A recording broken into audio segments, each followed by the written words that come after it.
Cool. So, discovered this incredible building. It wasn't incredible when I saw it, but I walked it. I toured it with the architect developer in this dilapidating, blighted corner of St. Louis on the corner of McCree and Tower Grove Avenues.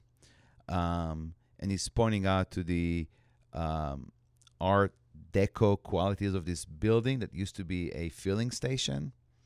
And he's telling me that he's developing all these houses and that he needs a small little anchor and a restaurant would be great.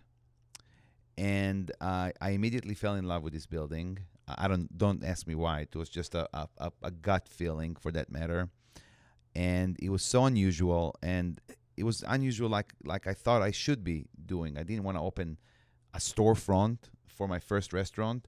I wanted to hit hard. I wanted to hit the scene hard. I wanted to be a name. I was ambitious. I wanted to make noise. And I'm like, I'm not going to go into some corner store front, something conventional. I got to do something super unconventional.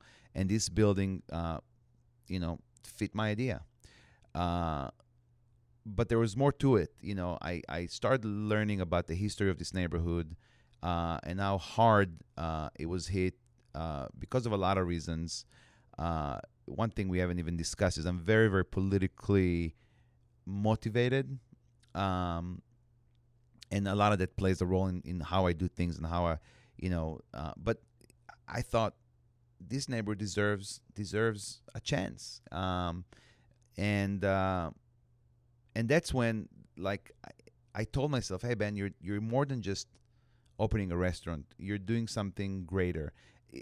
And when I said that back in the day, I sound a little arrogant and a little out of my, like something a little bit of a Napoleon syndrome. Like, I'm doing these great things for this community. But I didn't mean it in that regard. I meant it. I really, really meant it. I said, hey, I'm opening a restaurant in a place that nobody would, and I'm going to try to employ a lot of people from this neighborhood, and I'm going to try to, in my own little way, revive this neighborhood. And I was fully committed to this, so committed that I knew very early on, and now I know that that's one of the real entrepreneurial aspects of what I done. Was I said density of business is key to what I'm doing. So I'm not just going to open one restaurant. I'm going to open 1, 2, 3, 4. And I did. I opened 4 businesses in 18 months in the same corner, giving people more than one reason to show up. Like, you want to show up for a fun, for a nice little lunch at a Mediterranean restaurant, boom.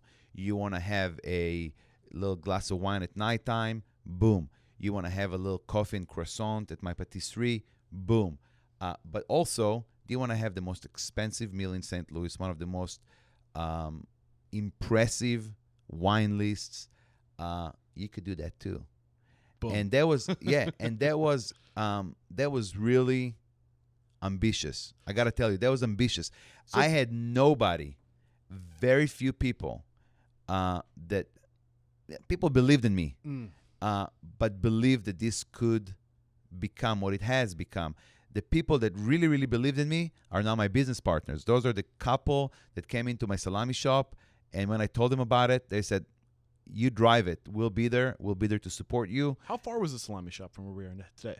About 10 minutes. So it's pretty much in the same community. No, it's not. St. Louis is it's like a fiefdom. I'm from New Hampshire, so 10 minutes is like next door. Yeah, no, there's all these little neighborhoods, Gotcha. little blocks, little municipalities. Gotcha. I mean, I could go on and on the business side of things. I really was thinking about it from a business perspective, even though it sounded at the time that I was just a hungry cook wanting to open his own restaurant, and I got a great deal doing so. But I really, really looked at it. I knew the proximity of the highway. What was the perspective? What was going through your mind? Why was this so? It was all working in my mind. I had this puzzle that was working. I saw it. I saw what the neighborhood was going to become. I really did. So what was honest the to God? state of the neighborhood before you got here? As you're moving in, where was the economic state of this community? I mean, this neighborhood didn't exist. I mean, it existed, but I mean, there was drug dealing going on. By any statistics, between 1970s and 2000, this was one of the most crime-ridden blocks in the United States of America. Wow. Um, I'm not taking credit for myself. I'm just saying that I was part of a greater movement to do urban renewal in this neighborhood. And we were so committed to this that, recently we just bought this building that we're in, where we opened a small little market and coffee shop, and moved our offices to, because I heard that someone was interested in buying this building and opening an urgent care or opening like a HR block here. And I'm like, we can't let the quaintness of the neighborhood go. So we went out of our way and probably overpaid for what for the building, but we're glad we did so. But there's not enough people who care and who are willing to stand up and be an advocate for the community and defend the community and keep the community a community, right? And I think the big thing I'm pulling from you is that it's not enough just to open a restaurant in a community. You need to open a restaurant or a business, for that matter, as part of the community, interwoven into the community, and with not as a part of, Yeah, and early on I've been accused of being, a force of gentrification, because I did open a very, very expensive restaurant that probably people from the community couldn't afford to go to in Elia. But I could also argue that there's a lot of parts in the country that, that we've gotten so far away from what culture is.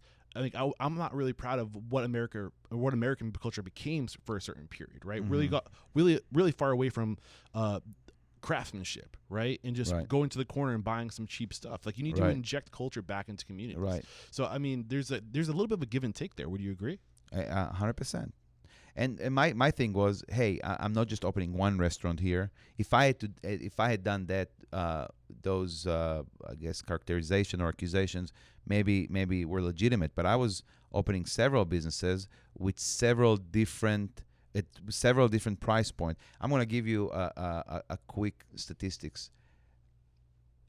85 to 90% of the people who work for me, okay, live within a 3-mile radius from the restaurant. That's awesome. So whether they lived there before, whether they moved here so they can be close to work, that means that they are now interested in the neighborhood themselves because they live here. Yeah. And that's a huge thing, I'll never forget that 4 months into opening the restaurant, and nobody could tell what the restaurant was going to be, right?